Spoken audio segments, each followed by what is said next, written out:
Welcome students. This is an initiative of the Directorate of Higher Education, Government of Goa, for the purpose of developing e-content learning in the subject of economics. This course of macroeconomics is a generic elective paper that is offered to SY-BCom students at semester 3. I'm Dr. Elizabeth Hendricks and I'm an Associate Professor in Economics at the Government College of Commerce and Economics, Borda, Goa. In this module, I will be touching upon certain concepts and variables of macroeconomics. More specifically, we will touch upon the concepts of income, the concept of expenditure, and we will also be defining the various components of expenditure. At the end of this module, as a student, you would be acquainted with different concepts of income, and you would be in a better position to understand the concept as also the composition of expenditure in macroeconomics. So let us begin with the concepts of income. There are 4 concepts associated with income: national income, per capita income, personal income, and disposable personal income. What is national income? National income is defined as the total money value of final goods and services that are produced in a country in a given period of time. And purely for accounting reasons, that period of time is taken as 1 year. The key word here is final goods and services. When national income is computed, what is taken into consideration is the value of final goods and not intermediate products. Now, if national income is the money value of final goods and services, you obviously require factors of production to produce those goods and services. And those factors of production need to be paid. The landlord receives rent, capital earns interest, the entrepreneur appropriates a part of his receipts as profits, and the workers receive wages. So national income can be redefined as the sum total of all the factor receipts that are earned by the factors of production which are used to produce those goods and services. The concept of national income is also called gross national product. There is a need to distinguish between gross national product and gross domestic product. Gross domestic product is the total output that is produced within the country. Gross national product, on the other hand, includes not just gross domestic product, but it also includes the net receipts of a country from its economic transactions with the rest of the world. Why is it important to compute national income? National income estimates, in fact, are an indicator of the performance of an economy. They give us an idea of the sectoral contribution to the total income of the country. Which sector has contributed how much to national income? For example, in India, in the past, it was the agricultural sector that made maximum contribution to national income. But over the years, this contribution has reduced and it has become the least. At present, it is the services sector that makes maximum contribution to national income. National income estimates also indicate to us how the income of the country is distributed among the various factors of production. How much of income goes to the workers as wages? How much of income goes to the entrepreneur as profits? From national income estimates, we can also understand the standard of living of the people in a country.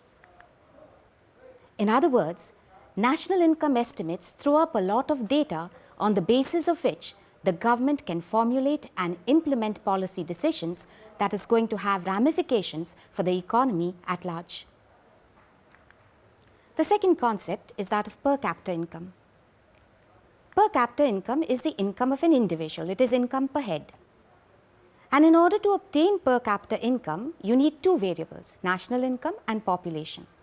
So when you divide the national income by the country's population, you will arrive at per capita income. Per capita income is an indicator of the standard of living of the people. Personal income. Personal income is the income that an individual receives from all sources. Let us take a simple example. Take an individual A. Assume that individual A is working for Infosys and he takes back a huge attractive pay packet. Mr. A also has a holiday home in Goa and he's given it out on rent. A also dabbles in the stock markets. A has also saved his income in the banking system. In other words, A now has 4 sources of income. He gets his rent from his additional home in Goa, he gets his salary, he gets dividend from investment in shares, and he also gets interest from the money that he has banked. Then A's personal income would be the income that he has received from all of these 4 sources. So let us assume then that this individual A has received an income of 10 lakh rupees. Can he really spend all of that 10 lakh rupees? The answer is no. Because a part of that 10 lakh rupees he will have to pay to the government as tax. So let us assume that he pays 3 lakhs out of his personal income to the government as tax. So that brings us to the 4th concept of income, that is disposable personal income. The disposable personal income would be personal income minus the taxes that are paid to the government. And in the case of Mr. A, his disposable personal income would be 7 lakh rupees. Disposable personal income is nothing but the income that is actually in the hands of the individual which he can spend. It is in fact an indicator of the purchasing power and the propensity to consume of the individual. Let's move on to the second basic concept in macroeconomics, the concept of expenditure. Expenditure in macroeconomics represents the total money that is spent on final goods and services. In simple terms, it is the total spend on goods and services. This expenditure is made up of a number of components. There are 4 basic components of expenditure: private consumption expenditure, private investment expenditure, government expenditure, and net imports. The private consumption expenditure would be expenditure incurred by an individual.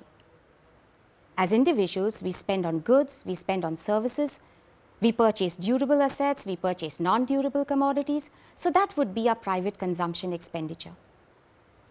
Private investment expenditure is the expenditure that is incurred by the businessman.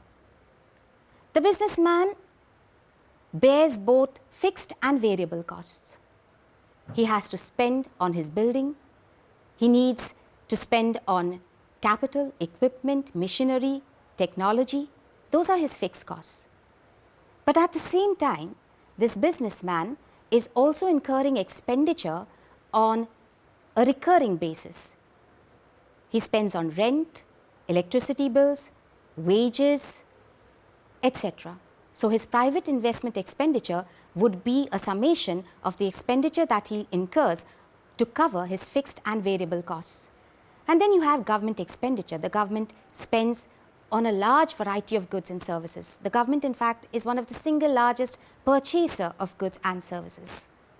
Net imports would be the difference between the currency entering in and the currency exiting the country. When we export goods, we earn receipts. When we import goods, we make payments. The difference between the two would be the net receipts from international transactions.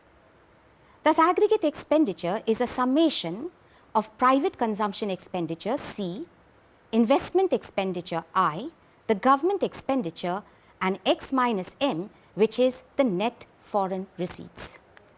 To summarize what we have done, we covered various concepts of national income or income per se. We also looked at the concept of aggregate expenditure, and we defined the various components of aggregate expenditure. For a further reading, kindly refer to the references that are in this module. Thank you.